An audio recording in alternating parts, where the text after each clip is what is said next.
जी इस ज़माना अलग हो गया है कि भगवान से भी लेन देन का मामला चल रहा है कि आप मेरा ये काम कर दो तो ये हो जाएगा, और काम एक भी नहीं हुआ तो भगवान बदल ले कि भाई कहीं और माथा टेकते हैं, यहाँ तो काम हो नहीं रहा। तो ये भक्ति नहीं होती। तो एक तो जो परसेप्शन भक्ति का बन गया है कि भजन कीर्तन पूजा पाठ कर लिया और भक्ति हो गई। भक्ति का असल मीनिंग है सरेंडर, समर्पण। और समर्पण व्यक्ति कब करता है? जब पहला चीज विश्वास होता है कि वो जो भी करता है वो सही करता है। मुझसे कई बार लोग पूछते हैं कि आप बहुत ज़्यादा डिप्रेशन में नहीं जाते, या कोई आपने सब कुछ देखा है, चाहे स्ट्रगल है, इंसल्ट है, रिजेक्शन है, हर फील्ड में हर चीज़ होती है। अगर आप आगे बढ़ रहे हैं, कोई पोजीशन पे जाने की कोशिश करें तो आपको इनका सामना करना पड़ेगा। ये जिंदगी के साथ आता है तो आपको सामना, लेकिन मुझे कभी दिक्कत नहीं दी ये चीज़ें। क्यों? क्योंकि जो मैंने कहा समर्पण, मुझे पता है कि एक ऐसी शक्ति ऊपर बैठी है जो मेरा बुरा नहीं चाहती।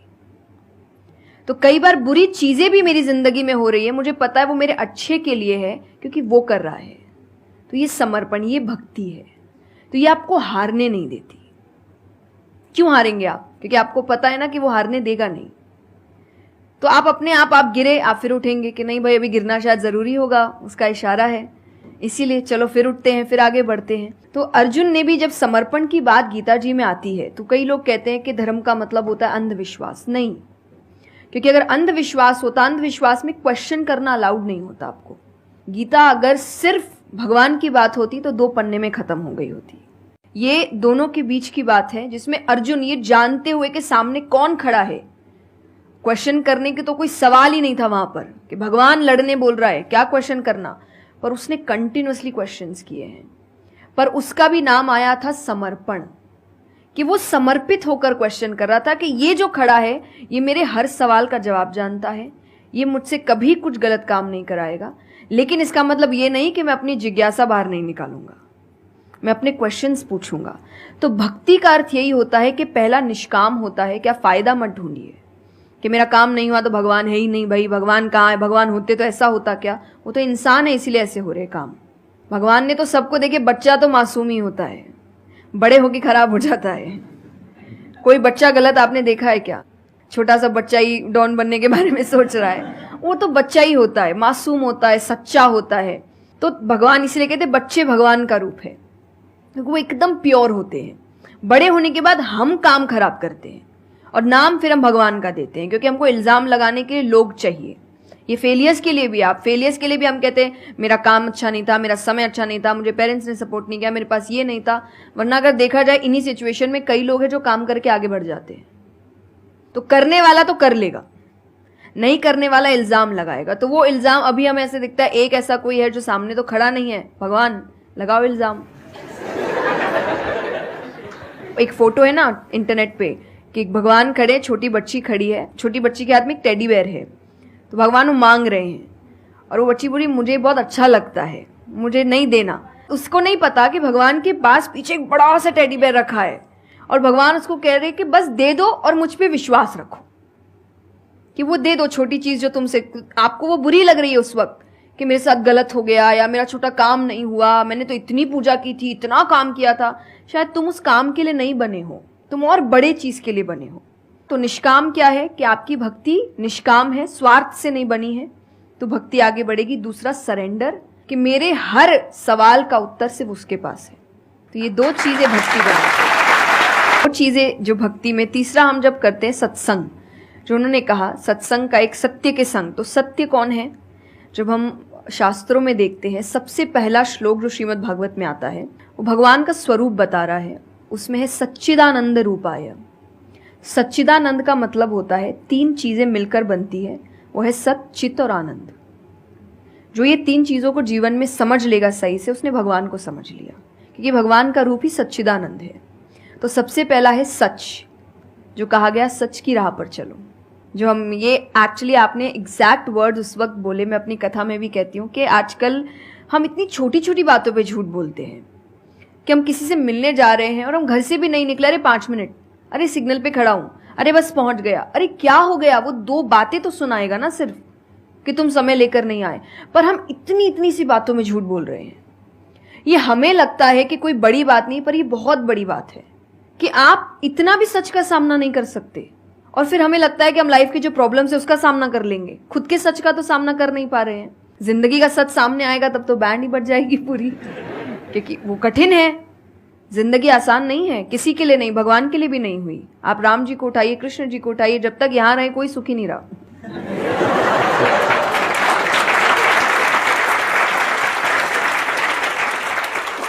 तो सुखी तो कोई नहीं रहा यहां पर। आपको सुख खुद ढूंढना पड़ता है, आपको अपना जीवन खुद निकालना पड़ता है अपने चॉइसेस को लेकर। तो इसीलिए पहला सत है, दूसरा चित है, अवेयरनेस। हम अवेयर नहीं है चीजों को लेकर, हम इग्नोर करते हैं। अवेयरनेस और इग्नोरेंस ये ऑपोजिट्स हो गए, कि आप कोई भी चीज आपको समझ नहीं आ रही है, नहीं है। मैं अधिकतर नास्तिक लोगों को आप देखिए, उनको अगर पूछे ना भगवान को मानते हैं, तो उनके पास एग्जैक्ट रीजंस नहीं होते कि क्यों नहीं मानते। बस नहीं है, दिखा नहीं, मुझे नहीं दिखा तो नहीं है। तो तुम्हें तो बहुत चीजें नहीं दिख रही। मेरे पापा इस पर मैंने एक बार उनसे क्वेश्चन किया था कि बोले तो पापा कैसे जवाब दे। तो पापा बोले उनको पूछना उन्होंने अपने परदादा को देखा था। देखा तो नहीं होगा,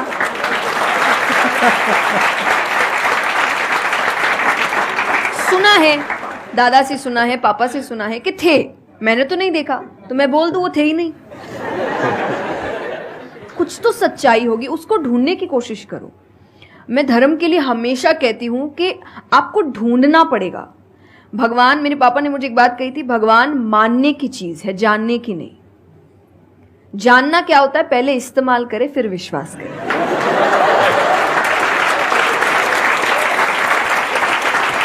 कि पहले देखेंगे है कि नहीं है, फिर बताएंगे। तो वो तो भगवान है, वो कहेंगे देख मैं भी घुमाता हूं। वो भगवान है भाई। उनको अगर आप बोलोगे कि मेरे सामने आ, मुझे दिखा तू है कि नहीं, तो बोलेंगे घूम, नहीं दिखाता, कभी नहीं हुई, नहीं जा। तो भगवान मानने की चीज है, मानो वो अपने आप जना देंगे वो कहाँ है।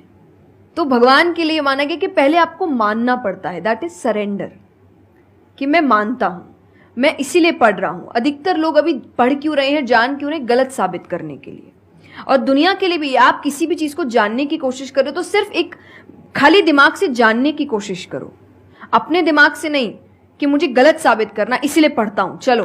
तो फिर आपका दिमाग सीधा उस गलत बात पे ही जाएगा कि देखो मैंने तो बोला ही था गलत है। और उसके आसपास कितनी अच्छी बातें लिखी होगी आप देखेंगे नहीं, पर आपको जो बस साबित करना है, आप उस लोग सुनते भी आजकल इसीलिए है। मैं कथा में एक बात कहती कि बस आजकल कथा ही बची है सुनने वाली चीज, वरना आप कहीं भी दो लोगों को देखिए वो बोलेगा मैं बोलता हूँ, नहीं मैं बोलता हूँ, नहीं मैं बोलता हूँ। दुख देखिए किसी के, प्रॉब्लम्स को एक बोलता है मेरी जिंदगी अच्छी नहीं चल रही, अरे मेरी उससे भी खराब है। आप किसी से मदद भी कहाँ मांगेंगे कि वो एक दुख सुनाओ वो 4 सुनाता है, तो क्या ही मदद मांगे कि तो मेरे से दुखी है, तू मेरे से और 500 रुपए रख भाई। ये तो लोग हर वक्त कोई सुनना नहीं चाह रहा, और सुन भी रहे हैं तो इसीलिए कि ताकि बस मैं बोल सकूं, कि ये खत्म करे बस जल्दी से चुप हो ताकि मैं बोलूं। तो ये बंद करिए। भगवान ने अर्जुन की पहले पूरी बात सुनी थी, एक बार भी बीच में इंटरप्ट नहीं किया, उसकी पूरी बात सुनी। क्यों? तभी वो आंसर ठीक से कर पाएंगे। अगर आप बीच में हर चीज में इंटरप्ट करेंगे, लोगों के ओपिनियंस में इंटरप्ट करेंगे, तो आप उनकी बात को नहीं समझ पाएंगे। जितना सुनेंगे उतना सीखेंगे, क्योंकि बोलोगे तो वही जो आता है, पर सुनोगे तो कई बार ऐसी चीजें पता चलेगी जो नहीं पता, जो नहीं आता है। आते हैं देखिए, और आनंद का मतलब एक्चुअली परमानेंट हैप्पीनेस होता है, जो आपको भगवान के साथ ही मिलता है, कि आपको किसी की जरूरत नहीं है, बाकी सब कुछ टेम्पररी है। और टेम्पररी खुशियों के लिए भगवान ने अर्जुन को लड़ने के लिए इसलिए नहीं बोला था कि तेरे को राज्य मिल जाएगा, खुशी मिलेगी, पैसा मिल जाएगा, नहीं। एक परमानेंट हैप्पीनेस थी कि मैंने अपना काम अच्छे से किया, उसके लिए लड़ो। तो जो भी काम कर रहे हो परमानेंट क्या है उसमें वो देखो, और ये आपकी सक्सेस पे भी काम आता है। भगवान जैसे अब हम कहते हैं ना कि दुनिया में कुछ सच नहीं है, संसार सच नहीं, इसका मतलब क्या? छोड़ने के लिए नहीं। क्या आप पहली चीज, जब दुख आ रहा है तो डिप्रेशन में मत जाओ, क्योंकि आप जानते हो ये भी परमानेंट नहीं है, टेम्पररी है, कल फिर ठीक हो जाएगा। खुशी आ रही है तो घमंड मत करो, ये भी निकल जाएगा, ये पोजीशन भी ज्यादा समय तक रहेगी नहीं, तो उसको रखने के लिए काम करते रहो। तो भगवान हर चीज में कहते बैलेंस्ड रहो, और परमानेंट वो है उसके पीछे भागो।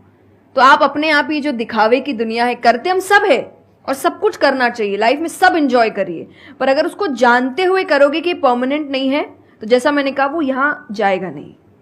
जैसे एक पक्षी है, आप पेड़ पे उसको बैठा दो और फिर जिस ब्रांच पे वो बैठी उसको काटने लगो, और जब तक ब्रांच नहीं गिरेगा वो नहीं हटेगी, क्योंकि उसको ब्रांच पे भरोसा है ही नहीं। उसको पता ये रहेगा ना, उसको अपने पंखों पे है कि वो जैसे ही गिरेगा मैं उड़ जाऊंगी।